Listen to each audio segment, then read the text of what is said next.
इतनी खराब व्यवस्था, जैसे कि लोग कहते हैं माननीय मुख्यमंत्री जब हमारे ऊपर पड़ा, हम खुद भैया बीजेपी के आदमी थे और बड़ी जैसे लोग कुछ कहते थे कि ये नहीं वो नहीं, तो हमको बहुत बुरा लगता था। मगर जब हमारे ऊपर पड़ा तो हमने कहा इस समय स्थिति सामान्य है, तब ये हालत है, बेड नहीं है। कल को अगर कोरोना की लहर बढ़ जाती है तो क्या करेंगे, आदमी मरना है। उत्तर प्रदेश के मुख्यमंत्री हैं योगी आदित्यनाथ और लोगों को आपात स्थिति में मदद पहुंचाने के लिए उनकी हेल्पलाइन सुविधा है 1076। मतलब यह है कि अगर आपात स्थितियों में आपको मदद चाहिए तो इस नंबर पर बात की जा सकती है। यह बात अलग है कि उस ओर से आपको जवाब क्या मिलेगा। जैसा कि आपने सुना कि अस्पताल में मरीज और उसका परिवार इलाज के लिए दर दर भटक रहा है। तमाम कहानियां सुना दी गईं, लेकिन इलाज नहीं मिला। अब मुख्यमंत्री हेल्पलाइन से जवाब मिला है कि सफाई कर्मी, वार्ड बॉय से संपर्क कर लीजिए। नमस्कार, मुख्यमंत्री हेल्पलाइन से 76 में आपका स्वागत है। कृपया शुभ नाम बताएं। मेरा शुभ नाम सुभाष चंद्र गुप्ता है सर, और मेरे पिताजी की तबीयत खराब है। मैं मिश्रिक जिला सीतापुर का रहने वाला हूँ। जिला सीतापुर अस्पताल में 3 दिन से एडमिट थे। उन्होंने लखनऊ मेडिकल कॉलेज के लिए रेफर किया। मेडिकल कॉलेज में 9 बेड लिख के उनको लोहिया के लिए रेफर कर दिया गया। लोहिया में आए हैं तो यहाँ कहते हैं यहाँ भी कोई बेड नहीं है, आप इनको ले जाइए। तो मैं जानना चाहता हूँ कि स्वास्थ्य के लिए, जैसे सुनता था माननीय मुख्यमंत्री जी ने बहुत ही व्यवस्था कर डाली, तो क्या यही व्यवस्था स्वास्थ्य के लिए है कि पेशेंट मारा घूमे? मैं 80 साल की उम्र है मेरे पिताजी की, उनको लिए घूम रहा हूँ, कहीं पे कोई वैकेंसी, कोई सीट नहीं मिल रही है सर। तो स्वास्थ्य की व्यवस्था यही बेहतर हो गई है जी। आपके पिताजी को क्या हुआ ये तो बताइए सर। वो आकस्मिक इतना स्वास्थ्य उनका लॉस हो गया कि वो एकदम कमजोरी में आ गए, और उनके दोनों हाथ पैर नहीं चल रहे हैं, और बिल्कुल आंखें मिची सी हैं, वो बंद है। सीतापुर हॉस्पिटल में, डिस्ट्रिक्ट हॉस्पिटल में 3-4 दिन एडमिट रहे। वहाँ उन्होंने अपना ट्रीटमेंट दिया। उसके बाद उन्होंने आज मेडिकल कॉलेज के लिए रेफर कर दिया। मैं मेडिकल कॉलेज लेके गया, 2-3 घंटे वहाँ भी लाइन में लगा रहा, पर्चा बन गया, सब कुछ हो गया। उसके बाद उन्होंने कहा 9 बेड लिख के वापस कर दिया। कोई भी ट्रीटमेंट, एक पाई का ट्रीटमेंट, एक इंजेक्शन तक नहीं लगाया। उसके बाद फिर मैं सहायता लेना चाह रहे हैं जी, मतलब तत्काल सहायता चाह रहे हैं ना आप? जी मैं तत्काल सहायता, अरे पेशेंट जब बिल्कुल पड़ा हुआ है तो तत्काल सहायता नहीं सर, क्या चाहूँगा 2-3 दिन बाद मुझे सहायता मिले, तब तक वो पता लगा कि महोदय जी आपकी बेहतर सहायता के लिए कॉल को होल्ड पे रख सकता हूँ। जी बिल्कुल सर। मैं इस समय लोहिया में खड़ा हुआ हूँ सर, और यहाँ पे भी बता रहे 9 बेटा। अगर कहते हैं आप आधे घंटे के लिए बताएं तो मैं जो है 4 इंजेक्शन लगा के आपको सफर करा दूंगा। तो मैं सफर करने के लिए सर नहीं, मैं अपने पिता का इलाज कराने के लिए आया हूँ यहाँ पे। महोदय शिकायत दर्ज हो जाएगी, लेकिन तत्काल सहायता नहीं मिल पाएगी। तत्काल सहायता नहीं मिल पाएगी। अगर डॉक्टर द्वारा ऐसा किया जा रहा है जी, तो मतलब बेड आप देख लीजिए वहाँ पर अवेलेबल हो जी, आप वहाँ पर जांच करवा लीजिए किसी छोटे कर्मचारी से। जी, ठीक है सर।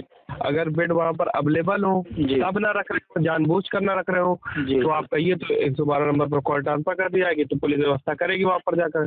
ठीक है सर। अब ये मुझे क्या मालूम, मैं ये तो नहीं कह सकता बेड कोई है नहीं है फिलहाल। तत्काल में ये था कि मैं ये चाह रहा था कि जैसे मैं मेरी बात को का प्रयास करें। जी जी, जैसे वहाँ पर जो सफाई कर्मचारी होते हैं जी, या फिर जो वार्ड बॉय वगैरह होते हैं, आप इन कर्मचारियों से मिलिए।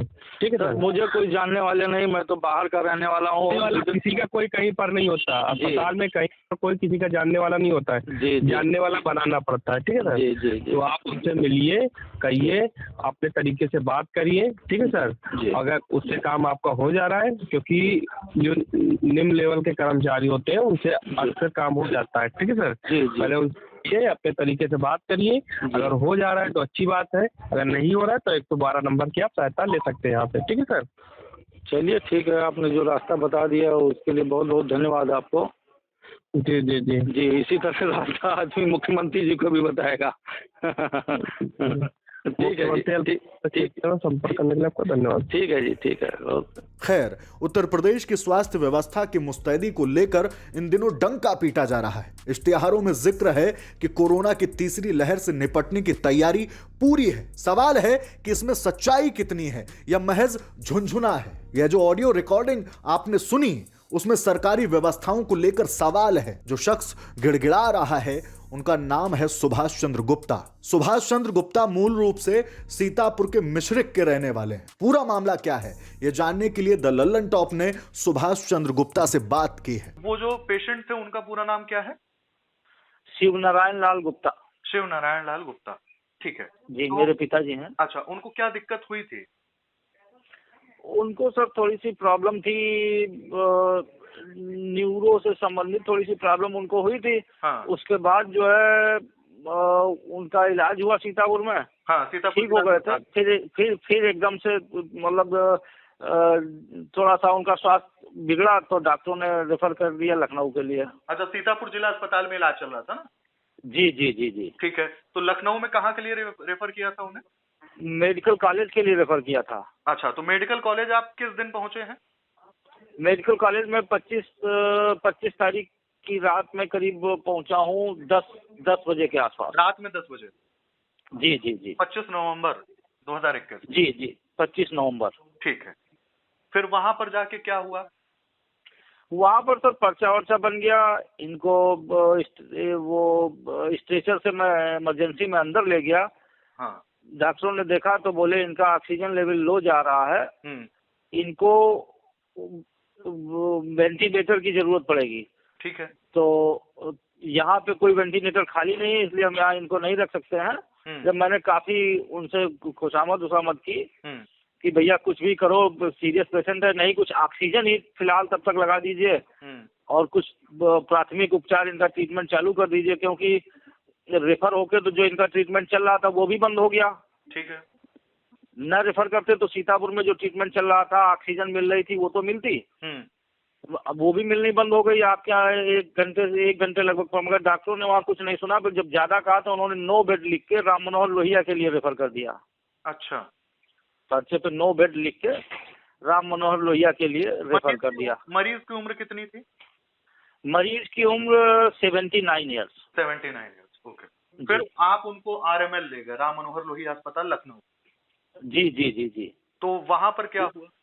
वहाँ पे डॉक्टरों ने कहा कि इनको आईसीयू में रखना पड़ेगा, हमारे पास सिर्फ 6 बेड हैं, वो 6 फुल हैं, मैं आपकी कोई सहायता नहीं कर सकता। मैंने कहा डॉक्टर साहब कुछ तो फर्स्ट एड दे दीजिए। तो बोले कुछ नहीं हो सकता है, आपको सफर कराना हो तो अभी आप ले आइए स्ट्रेचर से, मैं इनको 1-2 इंजेक्शन दूंगा, उसके बाद आपको यहाँ से ले जाना पड़ेगा। यहाँ पे हमारे पास बिल्कुल भी जगह नहीं है, सब फुल है। अच्छा। फिर मैंने CM हेल्पलाइन पे कॉल की। अच्छा। तो CM हेल्पलाइन पे बातचीत हुई। मैंने कहा उनसे सर मैं सीतापुर से रेफर होके आया हूँ और मेरे पिताजी की हालत सीरियस है, उनको थोड़ी सी ऑक्सीजन की दिक्कत आ रही है और आप किसी तरीके से कुछ करवा दीजिए। तो मुझे होल्ड पे रखा 1-1.5 मिनट और बोले तत्काल सहायता आप चाहते हैं? तो हमने कहा सर जब पेशेंट सीरियस है तो तत्काल ही सहायता चाहूंगा, 2-3 दिन हो सकता है ये वेट ना कर सकें। तो बोले तत्काल सहायता तो नहीं मिल पाएगी, बाकी आप वहां जाकर के वार्ड बॉय होते हैं या जैसे ये छोटे कर्मचारी होते हैं, सफाई कर्मचारी होते हैं, इनसे मिल लो और अपने स्तर से इनको डील कर लो। हाँ। और उसके बाद वहाँ पता कर लो, अगर नहीं कुछ बनता है तो फिर मैं आपकी कॉल 112 नंबर पे ट्रांसफर कर दूंगा, तो पुलिस आपकी सहायता करेगी। तो हमने कहा सर मैं बाहर का रहने वाला हूँ, कोई वार्ड बॉय या 4th क्लास एम्प्लॉय या जो है इस तरीके का मतलब जैसे स्वीपर वगैरह होते हैं वहाँ आप उनसे मिल लीजिए, अपने तरीके से उनको डील कर लीजिए, इस तरह की बात उन्होंने कही।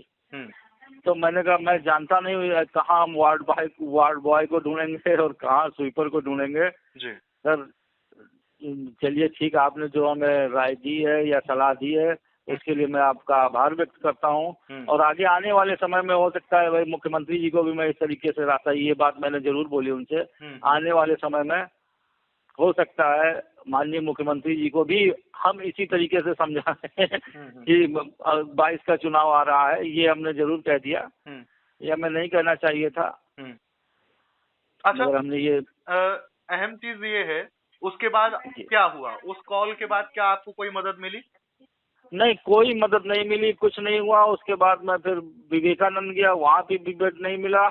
फिर एक हॉस्पिटल है रीजेंसी हाँ, रीजेंसी जी, लखनऊ में। हाँ। जी, फिर विवेकानंद में भी कोई सहायता नहीं मिल सकी। फिर रीजेंसी हॉस्पिटल में गया, मैंने उनको एडमिट कराया।